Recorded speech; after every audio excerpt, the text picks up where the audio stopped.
Welcome, air signs, to the mystery. I am Matt. I am a psychic medium, an eclectic witch, and my practice extends in many different directions, many different cultures. And I am here to provide you with your charm casting forecast for the week of June 12th through June 19th. Now remember, these readings are not timeless, so when you see this, it will apply still for June 12th through June 19th of 2022. I like to read directly from what's in front of me, both literally on the table and literally within the next week. Okay, let's go ahead and get us kicked off. Remember, if you'd like a private reading, or if you would like a little bit more clarity, and also if you'd like to check me out on other platforms, all of my links are in the description, and you can check those out. Remember, do like, comment, subscribe. It kicks us up in the algorithm, so these messages that may need to get out to other people, get out to other people. All right, here we go. Air signs for the week of June 12th through the 19th of 2022.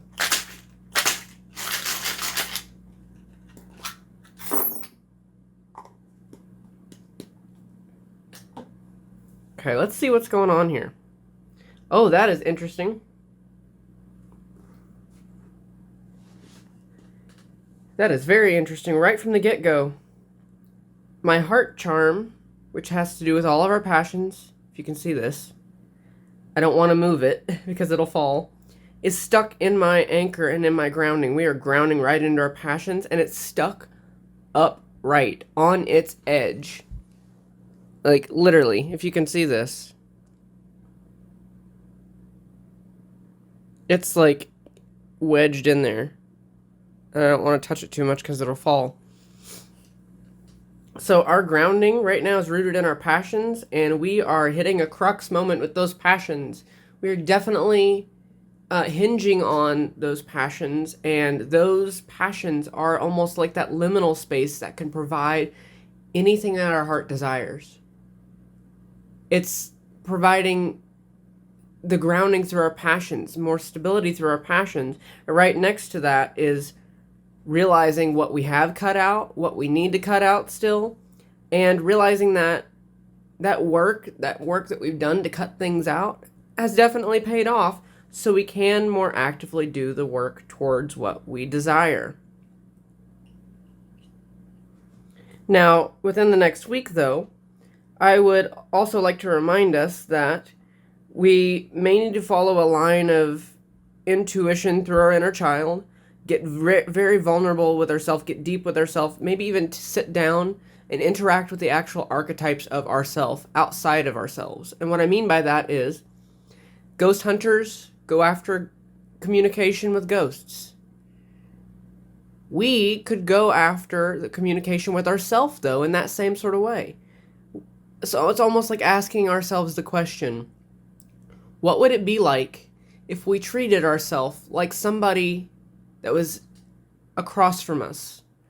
So like the concept of, if we do readings for ourselves and have a hard time removing ourselves emotionally from them, why don't we treat that, well, like it's a reading for somebody else, and interpret it like it's a reading for somebody else? And then review our interpretation later. What did we write down? What did we record on audio? So we can get a clearer picture stepping away from our personal involvement in it. It's almost like that kind of thing.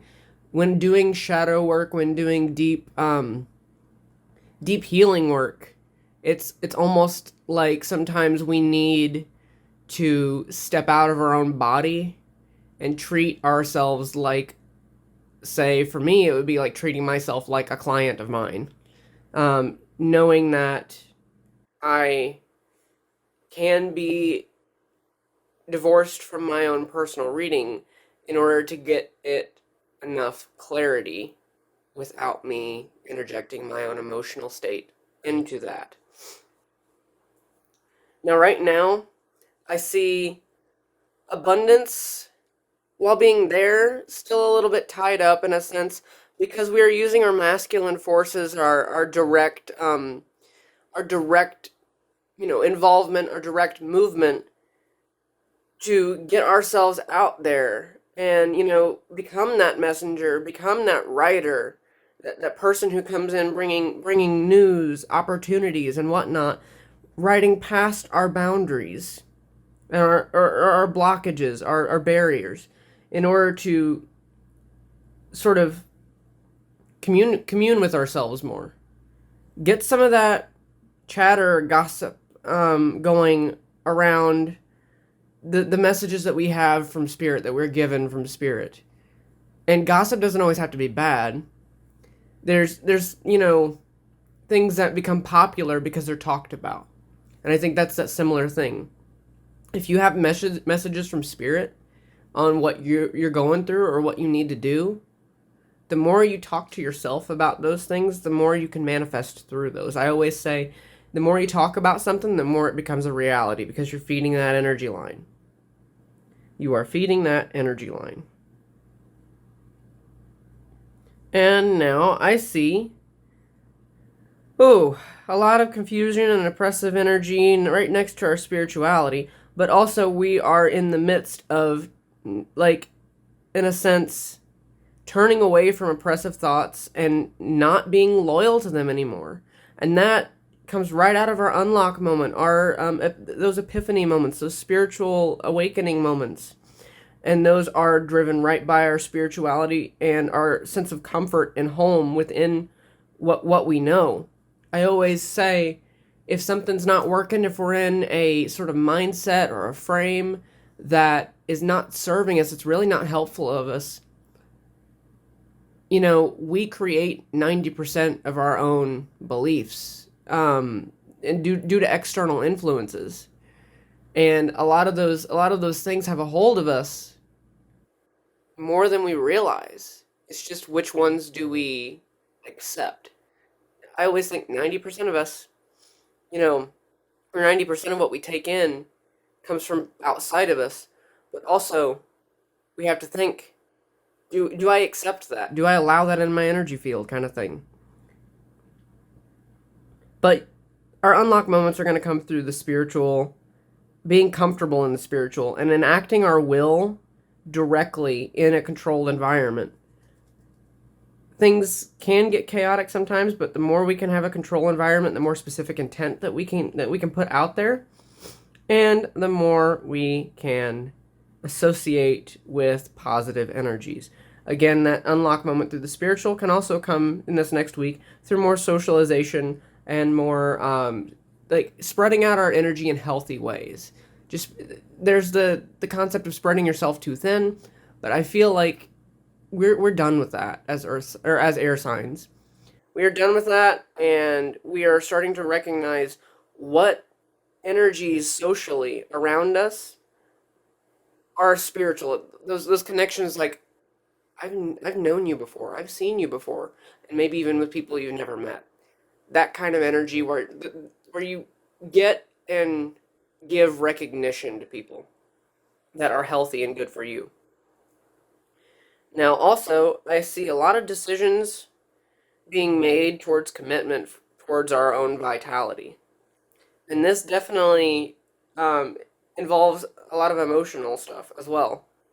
So, sifting through our emotional stuff and only keeping what is joyous, what is feeding our vitality, in order to go back towards those commitments. Our death card moments have already happened, so our endings are becoming new beginnings.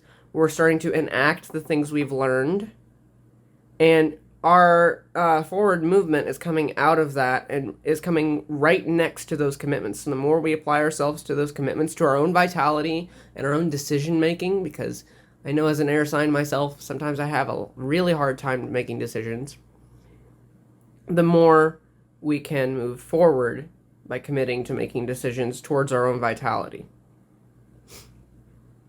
Again, I feel like we've already made a new start. And even if we've not realized it, in a sense, we're having to get really intimate and vulnerable with ourselves, though, because of that. But through our own passions and our own decisiveness, we are feeling very comfortable after some of that. We are feeling more enlivened and joyous because of that. And we are feeling like we can more effectively utilize our emotions. Now, it may be harder to see the seeds we've planted right now, but we're sort of, again, like I said, in that crux of using our passions to manifest. So it may feel like you cannot see the seeds that you've planted yet, but that's because they're still in the ground and they're about to bloom. They're about to bloom. But I see us getting there. I see us getting ever closer every day.